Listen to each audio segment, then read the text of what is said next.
You know what's next, ladies and gentlemen. Sean Hannity awaits in New York City. All right, by the way, congrats on the baby to the Tucker Carlson family. It's growing every day. All right, welcome to Hannity. We have major breaking news tonight about rampant political bias. It is now infecting your justice system like a cancer. It's threatening the very foundation of the rule of law in America. Fox News reporting tonight, a DOJ official has been demoted for highly suspicious meetings with Christopher Steele, now the creator of the Clinton bought and paid for fake news, Russia propaganda, anti-Trump dossier, and for meeting with Fusion GPS co-founder Glenn Simpson.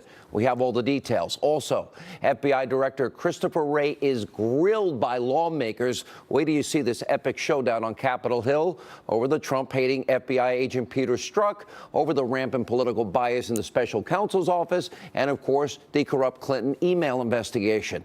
This was incredible today. Plus, we have the very classless Barack Obama continuing to attack President Trump. This time, he's actually warning that America can turn into Hitler's Nazi Germany. And, of course, the tinfoil hat crackpots over at Conspiracy TV, MSNBC, somehow managed to hit a new low, if that's even possible. We'll tell you about that. We'll get to all of that and so much more in tonight's breaking news opening monologue.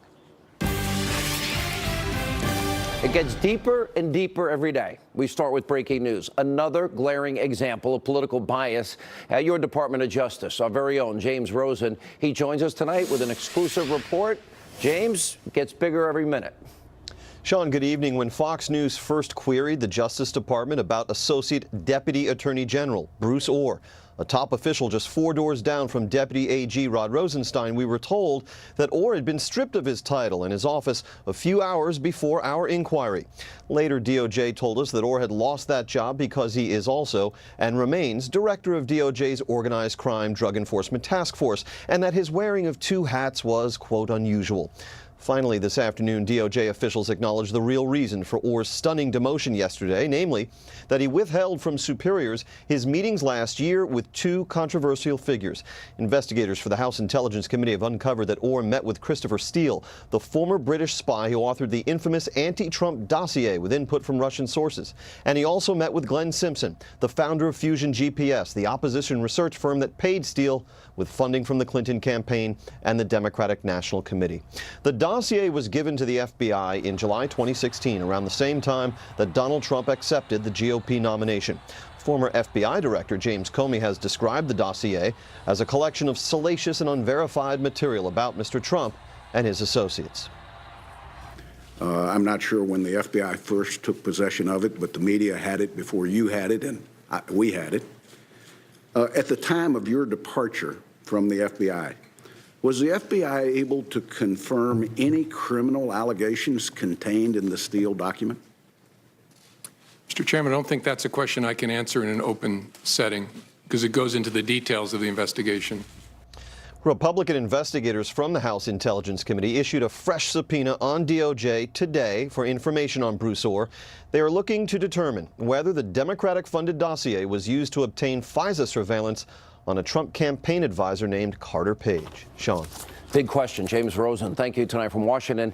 Now, this whole thing, I tell you, is a house of cards. It's beginning to crash down. I promise you there's a lot more information that has still not come out as of yet. TikTok to all our friends out there on Twitter, because we're only scratching the surface here. For example, Sarah Carter reporting tonight, House Intelligence Committee Chairman Devin Nunes will issue a subpoena to Bruce Ohr for more information about his meetings regarding this anti-Trump dossier. And also tonight, House lawmakers grilling the FBI Director Christopher Wray on Capitol Hill about new information regarding the Trump-hating FBI agent Peter Strzok after Strzok was fired from Robert Mueller's investigation.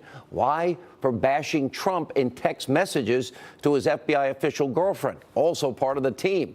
Now, before we show you the video, remember, Strzok signed the document that started the entire Russian investigation, and Strzok's team was assigned to handle the dossier when it was first given to the FBI. And Strzok Strzok oversaw the interview of former National Security Advisor Lieutenant General Michael Flynn, and he played a key role in the Clinton email investigation. This guy never slept, including, by the way, attending Hillary's FBI interview that was not under oath. He was also there at the interviews of Clinton's top aides, Huma Abedin, Cheryl Mills, who we know lied. And Strzok is responsible for changing the key language in James Comey's statement that exonerated Hillary Clinton before the investigation from grossly negligent, which is the legal standard, to extremely careless. Now that you have all this information, take a look at this showdown. It's epic from today. What we've learned about FBI agent Strzok is that this is the one FBI agent that is literally at the epicenter of virtually every major decision the FBI has been involved in, action and inaction, about candidate Trump, about President Trump, and about candidate Clinton. And if that one agent at the center or source is decidedly anti-Trump and decidedly pro-Clinton, that raises real questions. I'm sure you're aware of the recent media reports indicating that Peter Strzok, who is a special agent at the FBI, changed the words grossly negligent to extremely careless in former Director Comey's statement closing the Clinton investigation. Gross negligence is the language in the statute, I believe. But I believe also that almost anybody who grabbed a thesaurus would say that gross negligence and extremely careless are pretty darn close to each other. You're right, they are synonyms. Extremely careless is a synonym for grossly negligent, which begs the question, why change it? How did this guy get on your supposedly unbiased team in the first place? If you watched today, you saw something that we have been telling you now for a long time, that other networks that say they're fair and balanced and objective and they consider themselves to be real journalists never talk about. Pretty amazing. Now, Peter Strzok, that's the Trump-hating, Clinton-loving FBI agent. He's tied to everything, including the fake news dossier. Watch very closely, an amazing moment, Congressman Jim Jordan connecting all of the dots, kind of like we've been doing on this show. Why? Because it's the truth. Something missing in today's world of so-called journalism, which I said was dead back in 2008. Take a look. Peter Strzok, the guy who ran the Clinton investigation, interviewed Mills, Abedin, interviewed Secretary Clinton, changed gross negligence a crime to the term extreme carelessness, who ran the Russian investigation, who interviewed Mike Flynn, gets put on Mueller's team, and then he gets kicked off for a text message that's anti-Trump. If you kicked everybody off Mueller's team who was anti-Trump, I don't think there'd be anybody left. So here there's got to be something more here. My hunch is it has something to do with the dossier. Director, did Peter Strzok help produce and present the application to the FISA court to secure a warrant to spy on Americans associated with the Trump campaign? Congressman, I'm not prepared to discuss anything about a FISA process in this setting. Did Peter Strzok, was he involved in taking that to the court? I'm not going to discuss in this setting anything to do with the FISA court applications. It's been reported that this dossier was all dressed up by the FBI, taken to the FISA court, and presented as a legitimate intelligence document, that it became the basis for granting a warrant to spy on Americans. And I'm wondering if that actually took place. It sure looks like it did. Now, what Congressman Jordan is talking about, and what we have now been getting at for months, is this is critical to the entire so-called Russian investigation.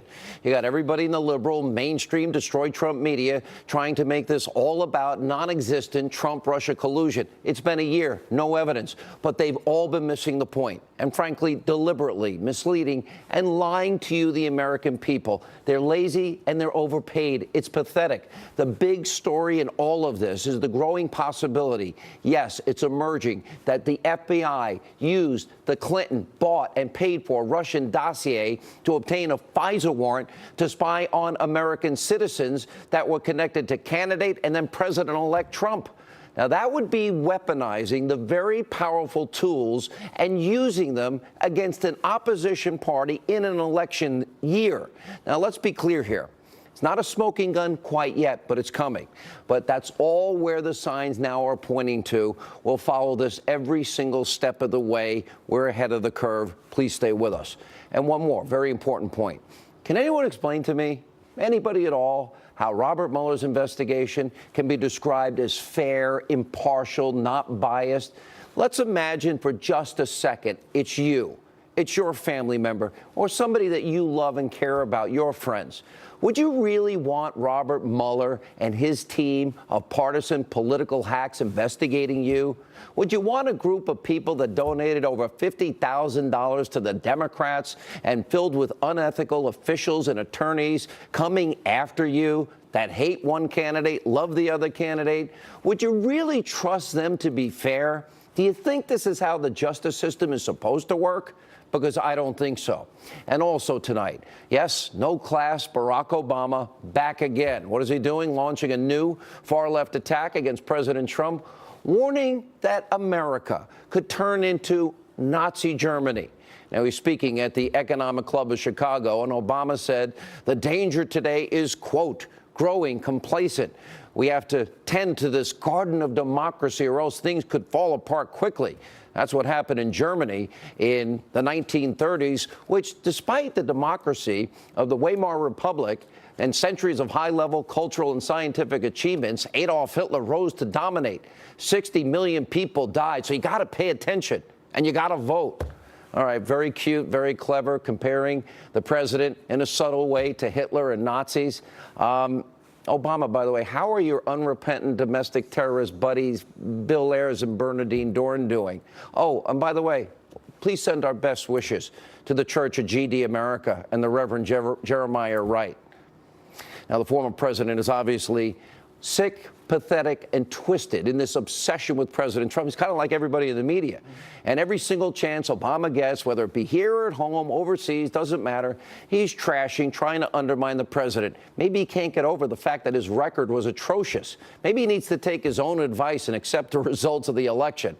Okay, President Obama, Hillary lost. Time for you two to get over it. And by the way, I know this is probably impossible, but maybe try taking some notes from George W. Bush, because George W. Bush never criticized you, not one time after he left office, because he actually respected the office more and thought it was more important.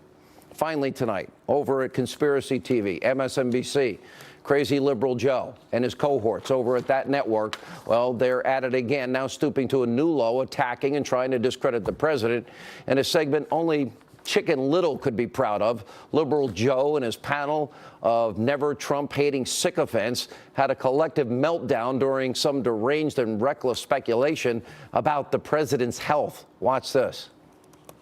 He is clearly slurring his words. I don't know what the cause of it is. The question of his fitness, of his stability, is in the air. At the beginning of the speech, before the slurring started, I said, Mika, look at him. This is not the person that we knew even 3 years ago. He does not look in great physical shape and hasn't for some time. Now it's Republicans that are coming to us and saying the President of the United States is not mentally fit. They're not mentally fit to host a TV show. There you have it. Armchair conspiracy psychology from America's most unhinged liberal morning show host and his band of merry Trump haters. It makes you wonder why Liberal Joe has so much rage and contempt for this president. Joe, you're kind of scaring us. I'll pay for therapy if you need it. Joining us now with reaction, counselor to the president, Kellyanne Conway, is with us. All right, forget about those people because it's a joke. It's at this point they're a caricature of themselves. But the more important issue is this. Is this a fair investigation? Could you imagine if this was against the Democratic president, only donors to the Republican Party, people that were texting back and forth involved in the investigation that hate one side and love the other side? At some point, Kellyanne, you got to say, don't we need a justice system that's fair, balanced? The president has always said that. He respects the rank and file at the Department of Justice and the 35,000 or so who work for the FBI, but we can't have a politicization of any investigation. It should be transparent. It should be independent. And what you and James Rosen and other reporters who care to know all of the facts have uncovered is very troubling to any any American who's paying attention. This Peter Strzok guy, boy, is he the busiest guy in Washington, D.C. I don't know if I've ever sent 10,000 texts in my life, let alone to one person. He's carrying on this relationship. He's sending 10,000 texts. He's putting energy into being systematically against Donald Trump, which is not his job. He is really at the eye of the hurricane of so much. He is changing the language to protect Hillary Clinton. It sounds like he's present when her top confidants are being interviewed. He's present when she's being interviewed. This is the entire problem that Americans have with Washington, D.C. and had with Hillary Clinton.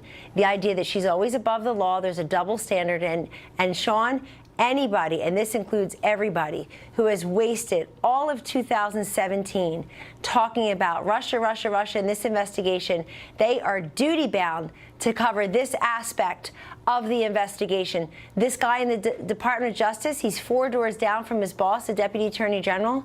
He's in Main Justice. He's on the main floor there, and he is meeting after Donald Trump won, which they did not expect and they did not want. He's meeting with the head of a guy who put together a dossier using DNC and Clinton campaign money and trying to figure out a way to discredit the democratically elected president. It stinks to high heaven. And look, I think there's so much going on so quickly with all this information that it's very easy for Americans to just tune it out or feel, oh, it's confused or it doesn't affect me. What are we doing for Christmas? What's going on for New Year's? They will pay attention. And part of it is the media have set a trap for themselves. They've been so obsessed for a year plus with what they consider to be an important investigation. They've been talking about Russia and not America. But it also shows something else. I want to say one more thing. Hillary Clinton, she already had every advantage possible. All the king's horses, all the king's men. She had so much more money, so much more personnel. She had all of the mainstream media. She had all the Democrats. She had so many people behind her. Two presidents, her husband and her predecessor, who's by the way, whose record did not get a third term through her candidacy, Barack Obama's.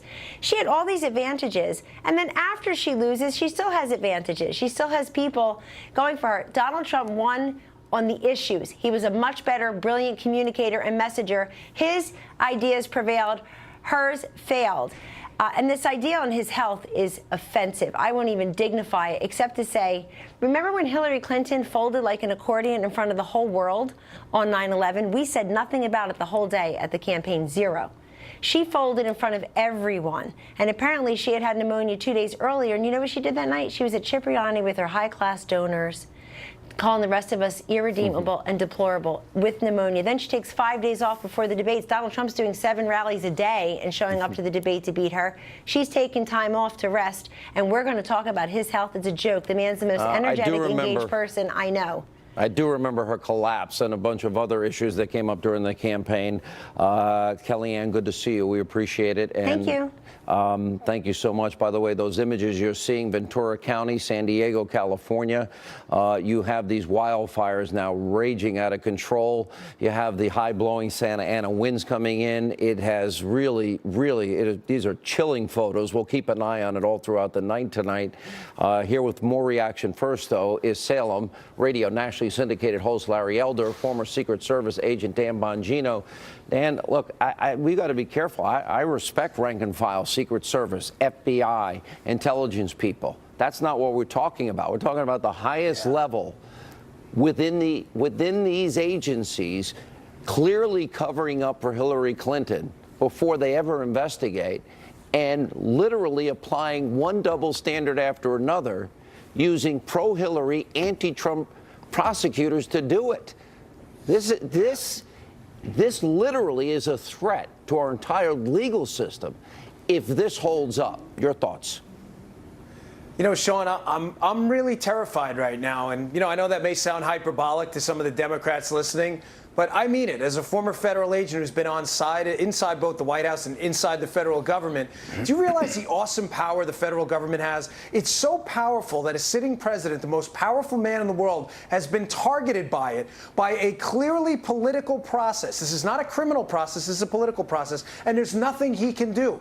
Sean, I get it. There are people in the government that have political opinions. Everybody understands that. But I'm asking the audience, what are the chances that everybody with a strong political opinion, which is both anti-Trump and pro-Hillary, managed to wiggle their way into the Justice Department and influential positions in the FBI and had decision-making power over both the special counsel investigation and the Hillary investigation. Listen to me. This is a scam.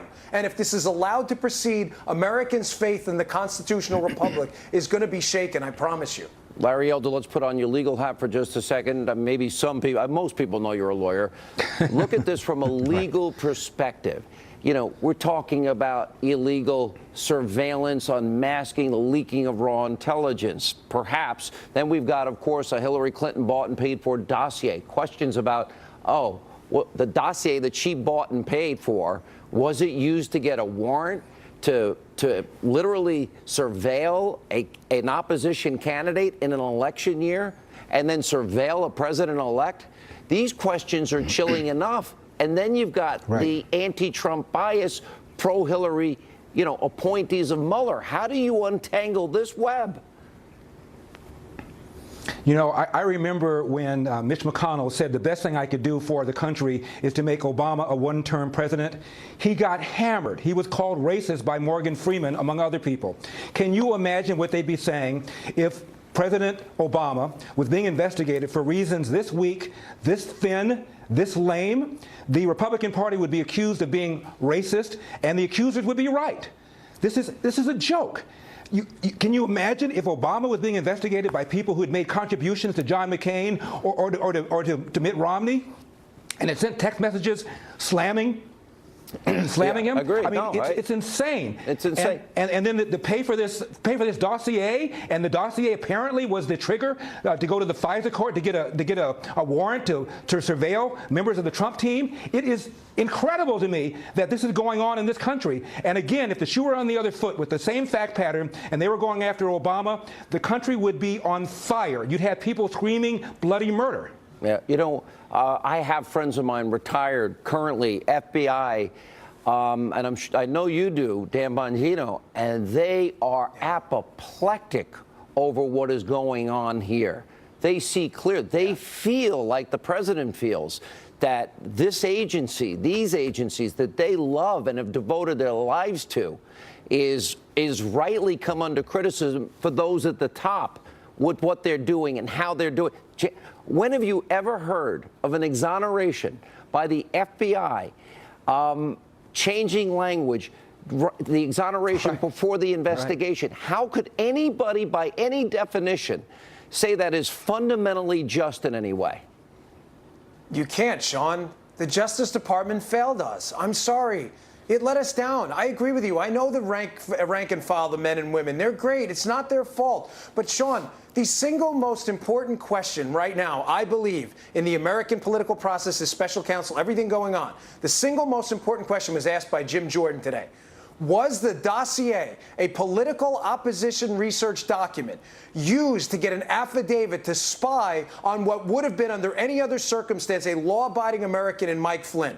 If that's the case, Sean, mark my words on this. You saw the first hijacking of the FBI by the Democratic National Committee and a major political party candidate in the Hillary Clinton campaign. All right, thank you both for being with us. And Sean, look at the double standard here. Hillary skates. The server's in the basement. The emails are deleted, and she skates. And all of a sudden, they Trump covered is being for investigated. Larry. It's outrageous. The fix was in. They covered for Hillary Clinton. It was all a cover-up. The whole thing. It's provable now. All right. Thank you both. We have a lot more to cover tonight. Powerful edition of Hannity. Sarah Carter, brand new report, along with Greg Jarrett, John Solomon. Also, Newt Gingrich is here. As you can see on your screen, Ventura County, San Diego, raging wildfires, leaving a trail of destruction as we speak in Southern California. We'll have a report on that and more.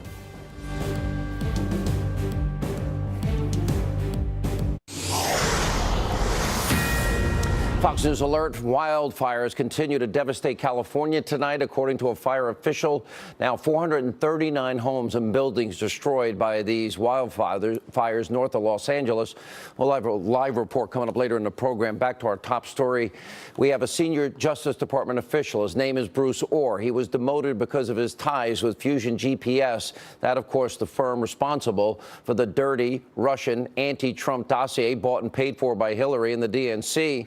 And Sarah Carter reporting tonight that the House Intel Committee Chairman, Devin Nunes, is going to issue a subpoena for this demoted Justice Department official. Now, joining us now with more on this developing story from the Hill, John Solomon, investigative journalist Sarah Carter, Fox News legal analyst Greg Jarrett. We got to, Sarah, start with where we are here. And it's not just him. Rumors tonight running rampant of a major shakeup coming to the FBI, possibly as early as tomorrow. Yeah, certainly that's right, Sean. That's what I've been hearing as well from my sources. We know now that Bruce Ohr, as reported by James Rosen, he was demoted from Deputy Attorney General, and now he's facing a subpoena by the House Intelligence Committee, and that should be issued in the next couple of days. They are issuing that subpoena. It hasn't happened today yet. It's going through the process right now, so within the next day, possibly even as soon as tomorrow, they should have that subpoena issued. And now we're also looking at other developments. I mean, we know that Bruce Ohr had met with Christopher Steele prior to the election, and then after the election, he met with Glenn Simpson, who is the owner of Fusion GPS, who, by the way, paid Christopher Steele with the money from the DNC and Hillary Clinton to fund the rest of the dossier, the salacious, unverified dossier. So right now, what the Intelligence Committee chairman wants to know is, why did he meet with him? What did they discuss? And why did he meet with Glenn Simpson? And what did they discuss after the election? This is really big news. They say this is big, big news, maybe even bigger than Peter Strzok. All right. That's all great points you're making. And by the way, also the talk of, well, what did Rod Rosenstein know? I'd like to know what he knew. I'd like to know what Comey knew. I'd like to know what Mueller knew ahead of all of this. You know, a lot of questions, John, being raised about, okay, this team that literally has covered for Hillary Clinton and put all these biased people going after Donald Trump, you know, what would it take to get rid of a special counsel? Yeah, that's a great question. It's a high legal standard, right? You have to have one of three things usually. Misconduct. He has to have done something wrong in the investigation. A clear conflict of interest, and that's an area that could become very interesting in the next few weeks, or an abuse of power. It isn't just because people don't like the people he picked or the political sentiments of the people. To remove someone of that stature from this job, there has to be a very serious conflict, abuse of power, or misconduct. And to date, I don't think anything has emerged yet. There's a lot of concern Seems like about we're the people getting very working for close, him. though. Well, I think the conflict of interest thing is the thing we should watch. I think we're going to learn some new things in the next 2 weeks, Sean, that's going to raise questions on that front. There are two conflicts of interest that could get Mueller fired. The first one is Mueller interviewed with the president for Comey's job. The day before. That's right. Then the next day takes the job as special counsel. Think about that. Sitting across from the man who's posing questions, and Mueller is not telling the president. He's being dishonest and deceptive. And he's involved in the aftermath of the Comey firing, which is the subject of the special counsel investigation. That disqualifies him. It's mandatory under the law. The other is his close friendship, also a mandatory disqualification, his close friendship with Comey. Mueller has refused to resign or step aside. It's time that the Attorney General unrecuse himself, replace Mueller, and clean up this staff that is rife with political bias and corrupt motives. Where are we, Sarah, on the issue of reports that Comey wanted to hire Christopher Steele? Did they pay Christopher Steele? And when you get to the whole dossier issue, the fact that Ohr knew all of that, and he's 4 doors down from Rod Rosenstein? Well, it's incredible, Sean. And right now, well, today we know one thing, that Nunes has been cleared by the Ethics Committee. So for 8 months, they've sidelined the chairman of the Intelligence Committee on one question. I've talked to sources up in Congress that said this was incredible. This would have never happened in the past. But those are the questions that they want answers to, and that's what they're seeking. So they will subpoena Bruce Ohr. They will ask these questions. They have already presented those questions to the DOJ. We know the Inspector General is investigating this, and these are the questions that the American public wants answered, as well as me, as well as John, everybody else, you. So there has to be some answer coming from the FBI, and especially from FBI Director Wray. Are the House of Cards going to blow down? I think so. And it's a shame because there are so many highly qualified, experienced lawyers who don't have a political axe to grind that Robert Mueller could have selected. He did not do it. It was deliberate.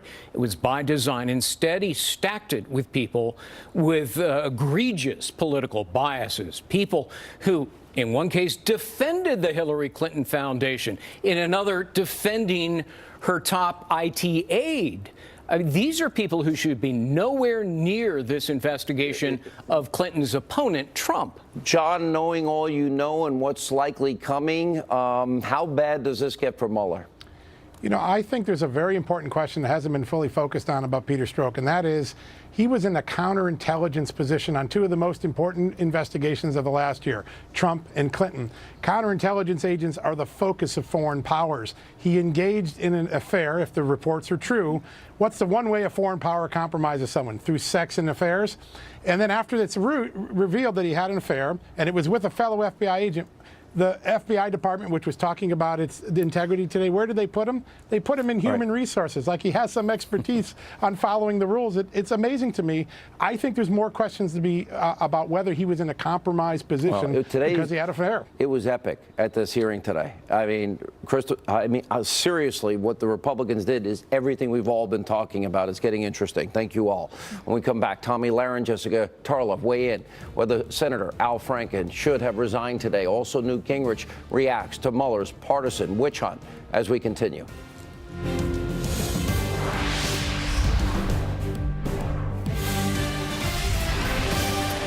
All right, today, amid mounting pressure, Democratic Senator Al Franken announced he will resign in the next few weeks. And, of course, the disgraced senator couldn't help himself, had to take a final parting shot at Republicans. And also tonight, Republican Congressman Trent Franks announced that he would resign from office at the end of January. This after former staffers complaining about discussions the congressman had with them about surrogacy issues. Joining us now, Fox News contributors Tomi Lahren and Jessica Tarlov. Tomi, in the case of Franken, you had the pictures. You didn't just have the case of Leanne Tweeden, and you had creepy pictures with Ariana and Joy Behar, although they gave him a pass, in my opinion, just looking at the picture. What do you do in these cases when you don't know? Well, here's what Franken did today. He pulled a Hillary Clinton. He did a sorry, but I'm not really sorry. I'm not really going to take responsibility. But let's be honest here. He is the sacrificial lamb of the Democratic Party. The Democratic Party doesn't need him, so they threw him away, threw him under the bus, and they hope that this is going to somehow better their case, their moral high ground against Roy Moore. Not sure it's going to work. Yeah, and also they're not losing the seat, Jessica. They have a Democrat who's the governor. We certainly made the decision easier, absolutely. But I'd like to go to the question. Made the decision easier, but there has been 30 years now, including up to and including all through last year, defending the predator Bill Clinton. That's a fact. That's their record. I don't believe this is principle. I believe this is politics and political expediency. There's certainly politics and political expediency here. I do not think at all that the Clintons are relevant to this conversation. And you know what? No, wait a minute. Jessica, with all due respect, what's relevant is they defended a guy who was accused of rape, groping, grabbing, fondling, touching, kissing against a woman's will. A guy that lied about Jennifer Flowers, and a team that evolved out of the Clintons that smeared these women for 30 years. You cannot tell us this is not relevant. I can tell you because today the Clintons are history. Kirsten Gillibrand came out and said that the people that defended all this are not history. What do you want to do? You want to expel every Democrat over the age of 50? No, I want honesty. This country elected a man who has 16 allegations of sexual harassment. Is that what it's all about? Him. It's all about Donald Trump. No, it's not all. So let me ask you a question. Do you believe? Harvey Weinstein. Do you believe? What do you think should happen in cases? I said I was consistent about John Conyers. I said he's denying it. It needs to be investigated. It's serious, but we got to get the facts and we got to get to the truth. Is that the right position to take? I think that we do absolutely need to do that. But step number one is that we believe women. We have decided as a society that we take women's word and then we investigate and we move from there. Jessica, I want to ask you, because you and I are both women. Do you really think that that's fair in every case to take a woman's story as gospel and not ask any questions? The Democrats not believe in due process? Because I can sit here as a woman and say, I don't think it's right that every woman is just believed. Her truth is just taken as the ultimate truth without an investigation. Think of how powerful that is. Trial by social media. Let's get over this. I understand that completely. It's so damning. And I wrote in a column for Fox News last week. I didn't think that Franken had to go, but I believe our first step has to be to take women seriously. There are stories coming out that have hit every single industry. Al Franken, of wait. abuses. Why? Wait a minute. Men in I agree positions of taking power. seriously, but how do you know? How do we know? Well, I think that you look at things. I mean, in the Roy Moore case, you look at the notes that he's written. Why don't we? Why haven't we done Why haven't we done the forensics in that case? I don't know about the. I think you can do the yearbook and those. I gotta go. Okay. I'm sorry. That's all right. Newt Gingrich is next. Straight ahead. As we continue tonight on Hannity, joining us now, the author of the best-selling book Vengeance, Fox News contributor, former Speaker of the House, Newt Gingrich. Mr. Speaker, you know, is this a political prosecution you see unfolding before you? In other words, you got all of Mueller's appointees for Hillary Clinton, we're discovering, all of them with questionable ethical, the use of their ethics or lack of ethics, and persecuting all Trump associates. Do you see something that's dangerous to you? Well, it's very dangerous, and it's actually very parallel to what they have just exposed in Wisconsin, was an effort to use the legal system to destroy Governor Walker. And they've had an amazing series of stories in Wisconsin now where it turned out that there were a group of lawyers who ran amok and who were trying to destroy people's lives. I see the same thing happening here, and I raise a single question. How could they possibly go after General Flynn after 35 years serving in uniform and skip Hillary Clinton's aides who clearly lied under oath? How can they possibly defend that? But now we know the fix was in. It seems to me. They were writing your exoneration. They didn't even do the investigation, sir. Right. So I think the correct answer under our constitutional system is for the House and Senate Judiciary Committees to start subpoenaing these guys, bringing them in under oath. I want to see all 10,000 of the tweets that the one FBI agent apparently sent to his girlfriend that has all sorts of apparently anti-Trump stuff in it. But more than that, I think they need to bring Comey in under oath and say, tell us again why you did not swear in Hillary Clinton. Why was she not put at risk of perjury the way you did, the way General Flynn was? I think they need to bring in the entire team who were involved in the Clinton investigation. This thing stinks so badly that we really need to be protected. And under our Constitution, one of the protections is the power of Congress to investigate. And the House and Senate Judiciary Committees ought to go in. One thing they should ask is the deputy FBI director, whose wife, as a Democratic candidate, got, I think, $900,000 in donations, why did he not recuse himself? How can he possibly be neutral? And these are the kind of questions the Congress ought to be asking right now. What do we do if they never really investigated Hillary Clinton now? I mean, because we know the fix was in. We know that they wrote the exoneration beforehand. And why do I think that's obstruction of justice by Comey, this guy Peter Strzok, and other people that are involved? How do we have equal justice under the law if we don't do that? Well, I think clearly the Attorney General has to appoint a special counsel. I think they need two special counsels, one to go back and look at the entire Clinton experience, the Uranium One, the Clinton Foundation, et cetera. But second, we need a special counsel or some kind of appropriate appointment to review the FBI and the Justice Department's own role. I mean, this is so sick. It is so one-sided. It is so clearly not the rule of law. Sometimes you have to have somebody who protects you from the protectors. When the protectors are, Lord Acton warned that power tends to corrupt. Absolute power corrupts absolutely. We are living through that experience right now. We're seeing power in the Justice Department, power in the FBI that clearly led to corruption, and that means we've got to take some very severe steps. It may involve, frankly, developing some panels of special outside lawyers who have the full power to subpoena everything to go in and just root this stuff out. I mean, this is really a serious, serious problem. It's also a serious problem if you have a group of people that want to undo an election. Do you believe at the heart of this that there is a deep state, maybe including former intelligence officials or people that use the weaponry of intelligence, that are criminalizing perhaps the FBI, deep state leaking, that have as their goal that they think the American people made a mistake and they want to undo the results of this election, and they're using every devious tactic they possibly can? Well, a good friend of mine who's been through this and who understands it really well said to me today, you have to understand that in 2016, the idea of Donald Trump as president was so horrifying to the left that any action was seen as acceptable, no matter how illegal, as long as it was for the purpose of stopping Trump. And I think they all, frankly, expected Hillary to win, and they thought they would simply cover up all of their crimes. The great shock to them has been that Trump did win, and that slowly, painfully, step by step, we are beginning to unmask how sick the system is, how deep the corruption is. And a lot of people are now at risk, I think.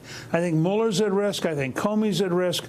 I think there are a whole range of people who are at risk for having basically violated the law, abused power in remarkable ways. I don't know of any experience in American history where you have the scale of abuse of power that we're seeing right now. The boomerang effect, though, is in full play here, because we now know Hillary Clinton, through her campaign, through the DNC, which Donna Brazile says she controlled, and the money therein, that they paid Fusion GPS, that they hired this guy Christopher Steele. Christopher Steele goes forward and, in fact, uses and pays Russians for lies about Donald Trump, all to influence an election. And there is the possibility, as it came up in the hearing today with Jim Jordan, that, in fact, that phony Russian propaganda lying dossier was used as the basis to get a FISA warrant against either candidate or candidate Trump and President-elect Trump and his team. Now, if that were to be the case, which it appears it may very well be a possibility after the hearings today, what does that mean? Well, what it means is that the Obama administration did everything it could, first, to block Trump from winning, and second, to undermine and weaken and cripple Trump as he took power. And that this is ultimately going to go all the way through the entire administration. It's the National Security Advisor. It's the ambassador to the United Nations. It's a whole range of people. It's the Attorney General. And I think people need to recognize this. This is an extraordinarily wide-ranging pattern of corruption. And I mean corruption, and not in the sense of money swapping hands, but in the old-fashioned sense that the Founding Fathers would have understood, that these were people who were abusing the law for their special interest and the special interest of their faction, and they were prepared to hurt the innocent. They were prepared to frame people. They were prepared to do whatever they had to because they believed that the cause they were for was so self-righteous, the cause of defeating Trump. Even more than the cause of electing Hillary, it was the specter of Trump that terrified them, and therefore anything was legitimate. Now, it wasn't. It was, in fact, illegal. All right, we got to leave it there. Mr. Speaker, always good to see you. Thank you for being with us. And up next, we have a live report. Look at that. That's Southern California on fire tonight. Wildfires destroying the region. That report straight ahead.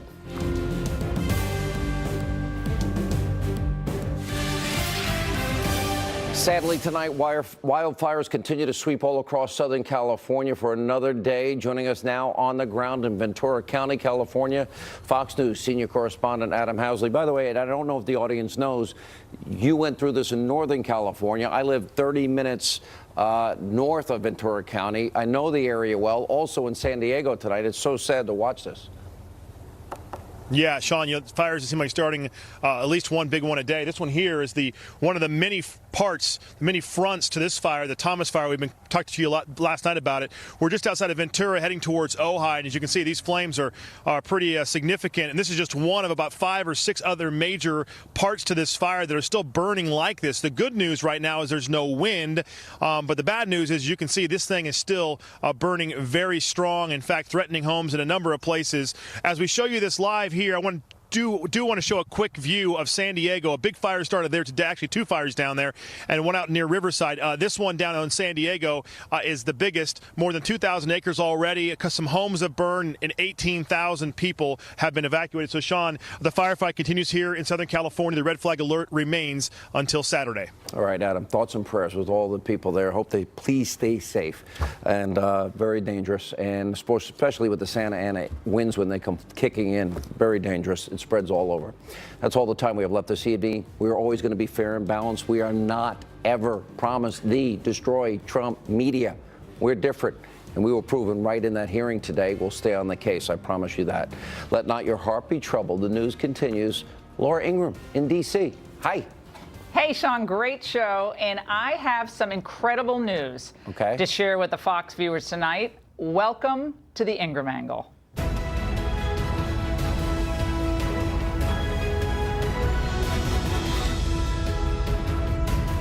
Senator Al Franken's offering a not-so-funny farewell. The man who was accused of multiple gropings and other stuff will resign, but no apologies, no admission of guilt, just accusations, and lashing out, of course, against President Trump and Senate candidate Roy Moore. As predicted, Franken was a victim of the PC lynch mob, but now there's a backlash against the Ingraham Angle for identifying the real cause of his ousting. It was all a cynical political ploy. And a huge development at the Justice Department, a top official demoted after reportedly, as we thought, coordinating with the law firm peddling that infamous anti-Trump Russian dossier. But we begin with the fall of the liberal icon comedian Al Franken and the Me Too pandemic. That's the focus of tonight's angle. Look, Franken really had no choice after most of his Democratic colleagues in the Senate called on him to quit. But listen closely to his statement today. Some of the allegations against me are simply not true. Others I remember very differently. Think about that for a moment. He's basically calling members of that Me Too movement liars. But he's unwilling to fight for his reputation. I happen to think this is a bad decision, and I pretty much don't agree with him on anything. And why did his fellow Democrats turn on him so fast and so furiously? As we explained in the Angle last night, the Dems did not suddenly become beacons of morality, wagging their fingers at everyone else because they're on the moral high ground. This was a crass political ploy. Democrats dumping Franken overboard because now that they can claim, hey, the moral high ground for 2018 and pursue allegations against Donald Trump and Roy Moore. There's no due process. If you're accused and you're a man, you're accused, you're done. This is Venezuela, Cuba. This is every third world banana republic. Let's not have due process. Let's not ask anybody any questions. Let's not have any chance to have a hearing. Let's just lynch him. Because when we get done lynching him, we'll be so pure. We'll feel so good. The new Puritanism in the Democratic Party, that's a switch. And you wouldn't believe the headlines we got in response. The Washington Post wrote, Al Franken finds unlikely defenders on Fox News. The Huffington Post, almost identical, meet Al Franken's Republican defenders. Mediaite, Laura Ingraham, Newt Gingrich defend Franken from Dem lynch mob. Newsflash, we weren't defending Franken. We were defending the notion that one should be considered innocent until proven guilty. You see, the real story here, what we were warning you about, is this. It's kind of a PC pogrom underway with a nasty political edge to it. They're dropping like flies now. Former Democratic Congressman Harold Ford Jr. He was fired today by Morgan Stanley for allegedly several years ago grabbing a woman. He was trying to take her out to drinks a couple of times, I guess. She didn't like that. And now he's vowing to sue the woman and Morgan Stanley in response said it never happened. Congressman Trent Franks, this was a bizarro one, he announced today that he's going to step down rather than endure an investigation for having what he called a discussion of surrogacy with 2 previous female subordinates. And that takes the cake. Now, look, we need to be careful here. You, myself, everyone, that we don't get so caught up in the white heat of the movement, the Me Too movement, that lives and careers are destroyed without much evidence and in a flash. And look, there are credible allegations out there. There are creeps that need to be shown the door, no doubt about it. But we also have to be wary of what I call the Me Too flu. The gender opportunists who come out of the woodwork with allegations many, many years later because it serves a political or a personal end. Are any of you getting tired of the sudden explosion of moral piety spewing from those who ended up enabling the real abusers by looking the other way because it was political expedient to do so for years? Me too. And that's the angle. Joining us now with reaction, attorney and GOP official Harmeet Dillon, along with Democrat Capri Cafaro, former minority leader in the Ohio State Senate. Harmeet, let's start with you. I mean, I'm not a fan of Al Franken. He and I have clashed a lot politically over the years, and I found him actually personally quite nasty. But I'm getting a little bit worried about where this is all going, because the Democrats clearly would not have acted against Al Franken if they had had the White House and they had had a decent majority in the Senate. This was so they could tar Trump and go after Roy Moore. I have no doubt in my mind. Absolutely, Laura. I agree with your comments yesterday and Newt Gingrich's. I think that Al Franken is a human sacrifice on the altar of 2018 for the Democrats. And, you know, look at the leader of the pack, Kristen Gillibrand, who last year was campaigning happily with Bill Clinton, sends him thank you tweets, and thinks it's all hunky-dory. And then when it's expedient to throw the Clintons overboard, which they've done, now they've done that as well. And so I think this whole Me Too movement has been enabled by the fact that the Democrats are no longer held back by the Clinton dynasty, because for all these years, everybody knew it was wrong, what was happening, yet they couldn't say anything because the leaders of their party were the ones doing the offending and the demeaning and the shaming and the blaming and all those bad things. And so now it's a new day, but I think they're going a little bit overboard here. And I'm not sure Al Franken, based on his comments today, is truly with the program. Now, Capri, what are your thoughts on this? Well, look, I mean, I think the entire thing is gross, frankly. I mean, I do think that. Well, what does that mean? Everything's gross. Everything is gross. The culture is gross today. The culture is gross. Yeah. I think this entire thing is indicative of the swamp. It is the swampiest of swamp thing. So, number one, I think that Al Franken is not necessarily on board, but I do think that he did this to take one for the proverbial But he says he's going to stay. He's going to keep his voice. What does that mean? He's going to keep That's his a really voice? good question. And here's why. Because obviously he resigned because the Democrats wanted to make sure that they were, quote unquote, like clean. Yeah. Now now it's like they're getting the high ground, right? They're getting the political high ground. They're getting the political high ground here in light of the theoretical victory of Roy Moore next week, right? So what happens, number one, if Roy Moore loses? That'll be very interesting. He's not going to lose. I don't think he's going to lose. Yeah. But, I mean, I think at the end of the day, you know, poor Al Franken is trying to salvage his reputation. But what makes me angry is that if people were not called out, Democrats or Republicans. Roy Moore said he didn't do any of this. Roy Moore is denying this. But Al Franken denied it all, too. Right, so he shouldn't have quit. Roy Moore's fighting. Roy Moore's fighting, and I didn't even endorse him, but Roy Moore's fighting. But here's the bottom line. Quitting. But from a Democrat, he won't stand up to those Democrat women. That's a wimp. From a Democrat perspective, Democrats and myself included say, look, you know, if you believe women, if you believe victims. Can a woman ever tell a tale that is false about a man? Does that ever happen? Because to watch what people are saying about this, all women are saints. All women are saints, and all men are sinners. We need to be careful, and we do need due process. But there's no due process. There is there's no due process on either side.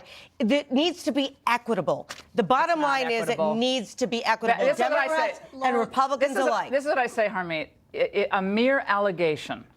Now, Harold Ford Jr., who I know a little bit, Is that several years ago? I guess you can't ask someone for a date more than a couple of times. Well, and now that's a violation. You can't. And the Trent Franks thing, I don't know what to think about, but I don't even see how that would be harassment unless it were a condition of employment or part of an overall hostile work environment, which it's not. And most of the Al Franken incidents are that way as well. Yeah. Like, there's a difference between John Conyers, who allegedly harassed a number of his subordinates, but Al Franken doing the grabbing of the butt cheeks in public venues. There's no actually legally. I mean, you take that case to a DA, they're not going to prosecute that. I mean, George H.W. Bush apparently is getting Randy in the wheelchair. All the time. Let's leave that poor man alone. I'm just saying, if you're going to be equitable, you just said be equitable. You want to be equitable? Let's be equitable. For every offense. But I'm saying this is going to backfire on women. I know I've had conversations with so many men over the last couple of weeks. Everyone's afraid. Everyone's afraid to. They're afraid to hire women. They're afraid to travel with women. They're afraid to be alone in offices with women, because if it ends up being their word against a woman's word in this climate, they're done. But guess they're done. No, but you know, no matter what. And that's lovely. But at the end of the day, not only is it important to believe women, but at the same time, we do need to engage in due process. And there is a way to marry those two things. This is politics. Politics is a different court. Yeah, this is this not a court, but that's why it's so dangerous. When it becomes bad actors should be removed from office. If you're harassing Democrat or Republican, doesn't matter. It has nothing to do with politics, but it has taken on the edge of political warfare, and that's where it's tedious for people. And I'm telling you, it's going to backfire on women. This is not good. Time Magazine, the Me Too movement's the person of the year. Well, I wonder what it'll be next year. Let's make sure it's not the flavor of the week, because here's the risk for women. When we cry foul too much, then we diminish the real victims. Well, I mean, Ted Kennedy, it was the last time I checked, Republicans and Democrats lionized him when he died. And he was a big figure in the Senate. He also had quite the reputation. I was his intern in graduate school. Right, and I have the greatest respect for that. Well, he actually was very nice to me personally, and I actually liked him personally. But I'm saying he had his own issues, but going way back to the late 60s, we have to go back to Chappaquiddick. But, I mean, come on. And no one's house is clean here. Nobody's house is clean. One thing to change the rules going forward, but another thing to bring up 10-year-old allegations. I know, 10 you forget. Okay, John Lewis says he will not appear at a Mississippi, I guess it's a Civil Rights Museum event, if Donald Trump is present. It's sad. You know, this man is a legitimate, bona fide hero of the civil rights movement, and now he's throwing his legacy down the drain by refusing to work with a Republican who's actually improving the lot of African-American people in his state. So I think it's really unfortunate. The economy's soaring, and it's helping everybody. Absolutely. He is a civil rights icon. He has the right to protest, as every American does. I understand where he's coming from, and let him do what he wants to do. Civil rights for everybody? I mean, I don't get that. I find that very. It's easy to have civil rights for everybody unless you were denied them at some point. Yeah. Well, okay. So I guess it's all a litmus test at this point. Ladies, it's great. Can I still say ladies? I don't even. A girl. You can't say ladies, can't women, say girls, broads. Chicks. All right, broads. All right. Ferocious wildfires are spreading across Southern California, including toward a location where Fox's Adam Housley is currently standing by. Adam, very worried about you watching these flames. Yeah, this is one of the big fires that have been burning in Southern California. This all began Monday night when we had those Santa Ana winds come through here and really low humidity levels. Good news is the winds have not come back as once feared. Bad news is you still see a number of flanks of this fire, the Thomas fire, burning. You can see threatening homes. And this area is just outside of Ventura, between Ventura and Ojai, which is basically about an hour or so north and west of Los Angeles. This fire has chewed up more than 115,000 acres since Monday night in several hundred homes. While this fire burns here and hot in a number of locations, and it's pretty spread out. There's a new fire that started today in San Diego called the Lilac Fire. That one there has burned more than 3,000 acres and several homes. Let me clarify that. 3,000 acres burned, several homes in San Diego, but 18,000 people have been evacuated down there because of the conditions. And as you can tell, these conditions are still rough. This is very steep and difficult terrain in many cases. And a lot of these cities haven't burned, or the areas around the cities haven't burned in a long time, including here in Ventura and Santa Barbara County. So right now, this is the firefight that firefighters are facing. Obviously, not a lot of air support this time of night. In fact, we haven't seen very many helicopters at all. The good news, again, though, to give it back to you, Laura, is there are no winds right now, at least in this area, and they're hoping it stays that way. But again, the red flag warnings remain here in California until midday on Saturday. Laura? Adam Housley, thank you so much. Stay safe, my friend. And the FBI chief tries to defend the Bureau to Congress today. It was wild. It was an onslaught of anti-Trump bias accusations, plus they're top of the Billboard charts singing nuns. We're going to introduce you to them. Stay with us.